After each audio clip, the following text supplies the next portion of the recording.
नमस्कार साथियों, उम्मीद करता हूँ आप सभी शानदार होंगे। तो 1 अक्टूबर 2025 मतलब 3-4 दिन 5 दिन पहले चेयरमैन के साथ डीडी न्यूज चैनल के साथ जो है एक कन्वर्सेशन हुआ है। और एक तरह से कह सकते हैं स्टूडेंट और एक तरह से यूपीएससी चेयरमैन के साथ इंटरेक्शन। ठीक है, तो ये चीज़ है। तो इसमें जो है एक क्वेश्चन पूछा गया था चेयरमैन साहब से कि जो ह्यूमैनिटी बैकग्राउंड है और मैथमेटिकल बैकग्राउंड है, मतलब मैथमेटिकल बैकग्राउंड का मतलब है जो साइंस बैकग्राउंड का है। साइंस में भी बहुत अलग अलग पोर्शन है, तो खास करके मैथमेटिकल पोर्शन पर फोकस था। तो इसके बीच जो है डिस्क्रिमिनेशन क्यों होता है, तो उनका सेंस यही था कि जो क्वेश्चन का धीरे धीरे लेवल बढ़ रहा है, जो टफनेस जो है बढ़ रहा है, वो क्यों है। ठीक है, तो पता है, आप सबको पता है कि उनका आंसर क्या था। उन्होंने कहा कि जीएस पेपर 1 और जीएस पेपर 2 पूरे पेपर को, मतलब प्री को जो है 2 पार्ट में बांटेंगे, तो जीएस पेपर 1 और जीएस पेपर 2 में डिवाइड कर सकते हैं। उसके बाद जीएस पेपर 2 को जो है सी सेट कहा जाता है, और सी सेट के अंदर 3 अलग अलग सेगमेंट हैं। 3 अलग अलग सेगमेंट हैं, मतलब एक पोर्शन कॉम्प्रहेंशन है, और दूसरा क्वांट है, और तीसरा जो है आपका लॉजिकल पोर्शन है। ठीक है, तो उन्होंने कहा कि चीज़ों को जो है बिल्कुल बैलेंस वे में जो है दिया गया है या दिया जाता है, जिससे कि किसी भी तरह से किसी को भी, किसी के साथ भी अनजस्टिस ना हो। समझे। अब देखिए, मेन क्वेश्चन क्या था कि टफनेस के ऊपर। टफनेस मतलब धीरे धीरे क्यों बढ़ रहा है, और ये जो बढ़ रहा है, तो ऑब्वियस सी बात है, जो ह्यूमैनिटी बैकग्राउंड के आदमी है ना, जिसने कभी मैथमेटिक्स नहीं पढ़ा है 10th के बाद, समझे, या फिर लॉजिकल रीजनिंग जो है उसने सॉल्व नहीं किया है, तो उनको नाम ही याद आ जाता है सॉल्व करने में, क्योंकि हमने जो समझाए उतना ही नहीं। चलिए हम कॉम्प्रहेंशन की बात करते हैं ना, कि ये कहा जाता है कि कॉम्प्रहेंशन जो है जो क्या कहते हैं ह्यूमैनिटी बैकग्राउंड के लिए सही होगा। तो चेयरमैन साहब आप भी आ जाइएगा। आप कितना भी एक्सपीरियंस है ना, और जिस तरीके से लेवल बढ़ रहा है ना, तो एक time, with in time frame के अंदर जो है आप नहीं सॉल्व कर पाइएगा। इतना लेंदी और इतना लैंग्वेज टफ होता है, तो दिक्कत होगी। ठीक है, इवन कि एक सेक्शन में दिक्कत है, और ज़रूरी नहीं है कि बाकी सेक्शन छोड़ देंगे तो एक सेक्शन में 100% आप सही कर देंगे, करेक्ट कर देंगे। तो बात तो यहाँ आती है ना, आप जो है किसी भी चीज़ को बाउंड्री पे लेके जाके छोड़ रहे हैं। ठीक है, और रीजनिंग में लगभग लगभग कितना मैक्सिमम, देखिए सी सेट में मैथ्स का पोर्शन, मैथ्स का क्वेश्चन सबसे ज़्यादा देखने को मिल जाएगा। ठीक है, मैथ्स का क्वेश्चन आपको मतलब है ना, सबसे ज़्यादा मिलेगा।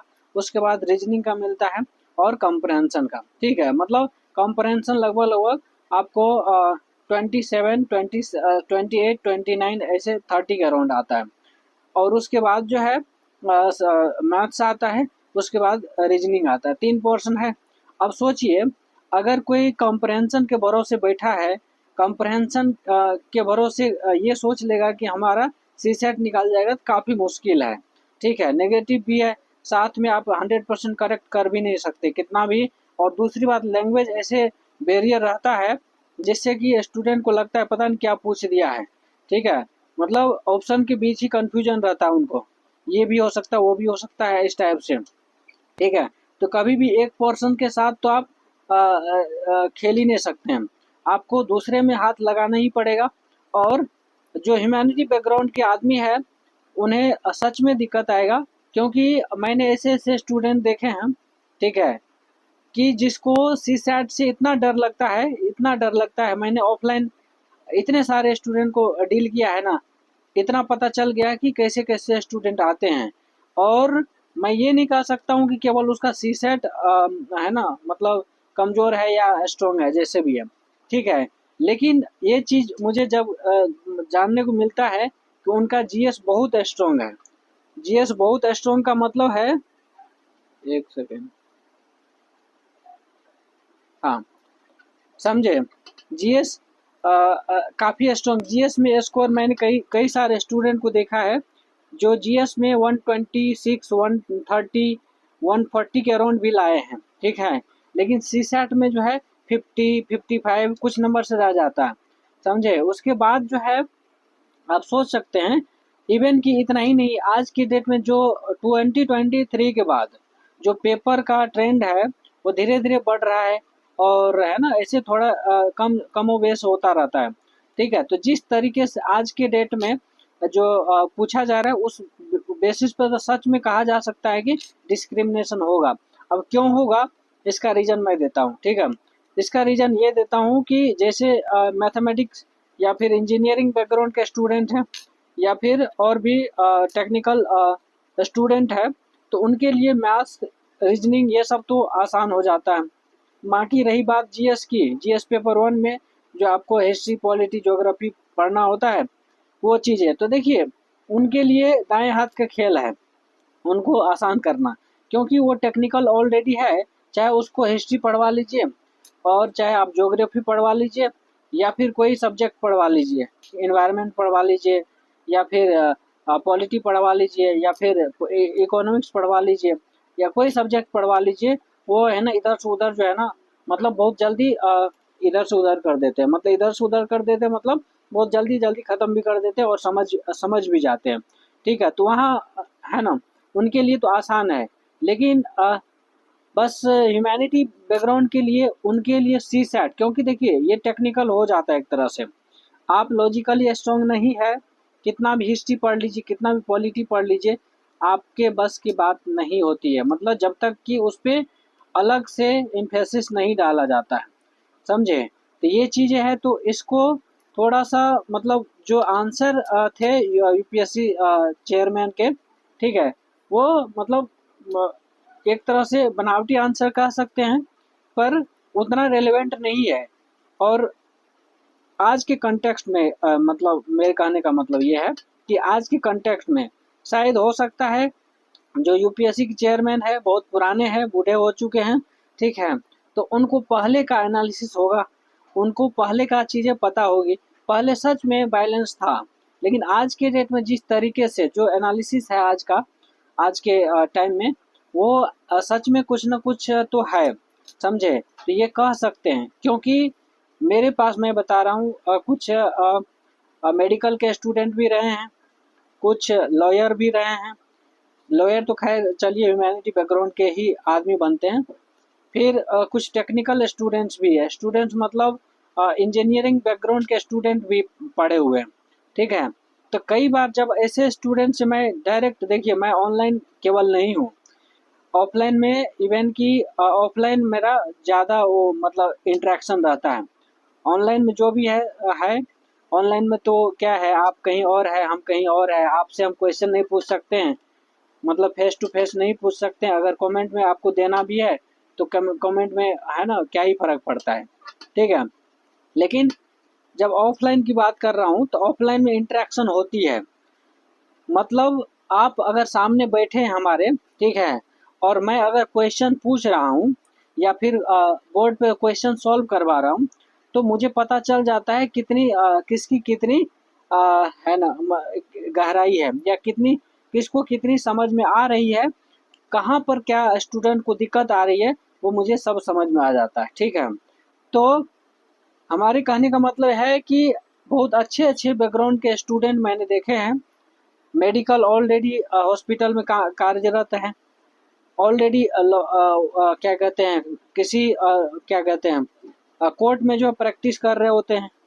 तो ये सब जितने भी है ऑलरेडी प्रोफेशनल है, तो मैच्योरिटी लेवल तो कम नहीं है। इवन ये सब तो चलिए है ना, नॉन मैथमेटिकल बैकग्राउंड के हैं। लेकिन जो मैथमेटिकल बैकग्राउंड है, चाहे वो आईआईटी से पढ़ा है, या फिर इंजीनियरिंग किसी भी स्ट्रीम से पढ़ा है, ठीक है, तो उन्हें भी दिक्कत होता है। मैंने बहुत सारे स्टूडेंट को देखा जो इंजीनियरिंग बैकग्राउंड के हैं, लेकिन सी सेट में दिक्कत होता है, सी सेट में फेल करता है। रीज़न क्या है? और जब ऐसा देखने को मिलता है ना, तो अपने आप को छुपाने की कोशिश करता है कि मैं ह्यूमैनिटी बैकग्राउंड का आदमी हूँ, ठीक है। ये चीज़ मैंने मेरे कई सारे मतलब कई सारे स्टूडेंट को मैंने देखा है, वो जो है इस चीज़ को जब सीसेट में जवाब नहीं दे पाते हैं, या फिर क्वेश्चन मैं पूछता हूँ डायरेक्ट है ना, फेस टू फेस। तो जब जवाब नहीं मिल पाता है ना मुझे, तब ऐसे कंडीशन में उनका आंसर जब मैं कभी पूछ देता हूँ कि आपका ग्रेजुएशन किस सब्जेक्ट में हुआ है, तो सीधे कहते हैं बीए किया हुआ है। समझ रहे हैं? तो वो छुपाने की कोशिश कर लेते हैं। तो ओवरऑल अच्छे अच्छे का जो है ना यहाँ पर नानी याद आ जाती है।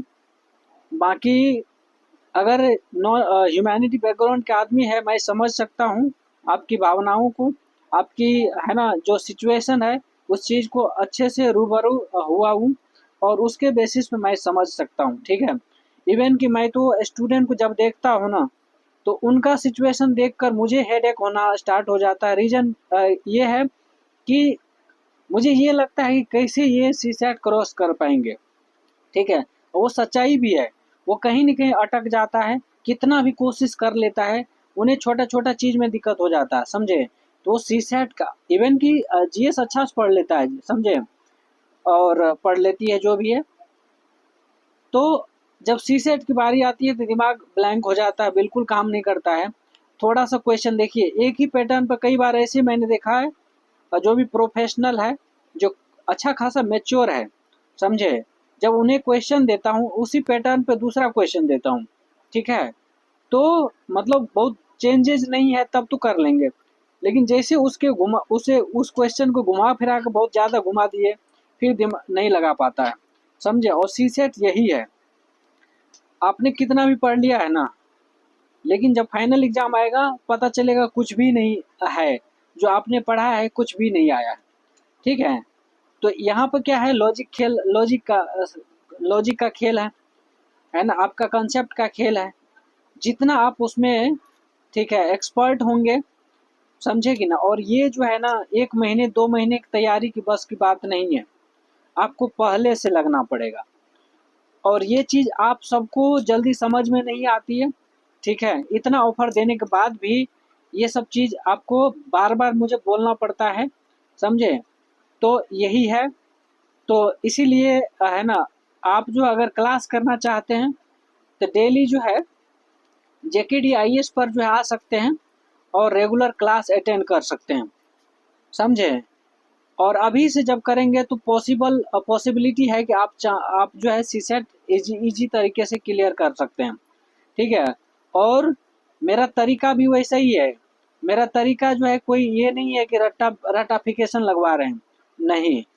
आप जितने भी स्टूडेंट को मैंने पढ़ाया ऑफलाइन, खास करके ऑनलाइन में तो क्या पता नहीं चलता है, लेकिन ऑफलाइन जितने स्टूडेंट को मैंने पढ़ाया है उनको अच्छे से पता है। और वो अगर दोबारा कोई कई बार ऐसा होता है कि कई शर्म से नहीं आ पाते हैं, वो अलग चीज़ है। लेकिन अगर किसी को दोबारा क्लास लेना होता है तो वो मेरे अलावा किसी और के पास जा नहीं सकते हैं। ठीक है? इतना मतलब है, इतना ट्रस्ट बन जाता है। क्योंकि देखिए, आप चाहे बड़े-बड़े कोचिंग ले लीजिए, दृष्टि आईएएस ले लीजिए, बाजीराम ले लीजिए, या फिर नेक्स्ट आईएएस ले लीजिए, इधर के स्टूडेंट भाग-भाग के आ जाते हैं, जब पता चल जाता है तो, समझे? तो ये है। तो इस रियलिटी को समझिए, जितना जल्दी समझ जाएँगे उतना ही बेहतर रहेगा, समझे? तो यही चीज़ है, यही मुझे कहना था। रियलिटी को समझिए और जो जेन्युइन चीज़ है उसको समझिए। ठीक है? तो ये है। तो मैं आशा करता हूँ ये चीज़ समझ में आया होगा। तो ओवरऑल मुझे ये कहना है कि जो चेयरमैन साहब है, वो थोड़ा-सा पुराने ज़माने का आदमी है। पहले जिस टाइप से क्वेश्चन पूछते थे, सच में मतलब वो ह्यूमैनिटी बैकग्राउंड के आदमी भी कर सकते थे। लेकिन आज के टाइम में सच में ये जो है ना, मतलब कह सकते हैं कि डिस्क्रिमिनेशन थोड़ा बहुत तो हो जाता है, समझे? हम अपने बेसिस पर नहीं कह सकते हैं ना किसी को कि हमारा चलिए मैथ्स अच्छा है, रीजनिंग अच्छा है, इवन कि कॉम्प्रहेंशन में भी ठीक ठाक नंबर ले आते हैं। लेकिन वो बात अलग है कि कॉम्प्रहेंशन ज़्यादा टच नहीं करते, मैथ्स और रीजनिंग इतना हो जाता है कि मुझे कॉम्प्रहेंशन टच करने की ज़रूरत नहीं होता है। सिर्फ मैथ और रीजनिंग मिलाकर भी जो है ना 120 प्लस आता है आराम से, समझे? तो ये चीज़ जो है समझना है, और अभी से आपको प्रैक्टिस करना है। तो ओवरऑल ये कहने का है, देखिए उनको इतना नहीं पता है, लेकिन आपको ज़रूर से इस पर काम करना है कि क्या आपको करना है और कब से तैयारी करना है। ठीक है? अभी से लग जाइए, और जो है आप एक सर्टेन टाइम में जो है आप अपनी कम तैयारी को जो है बूस्ट कर लीजिए, अपनी तैयारी को इतना लेवल पर ले जाइए कि आपको सीसेट भी किसी तरह का दिक्कत ना हो। ठीक है, थैंक यू सो मच। और अपने फ्रेंड सर्कल में ज़रूर से शेयर कर दीजिए ताकि हर किसी को ये चीज़ बेनिफिट मिल सके। Thank you again so much.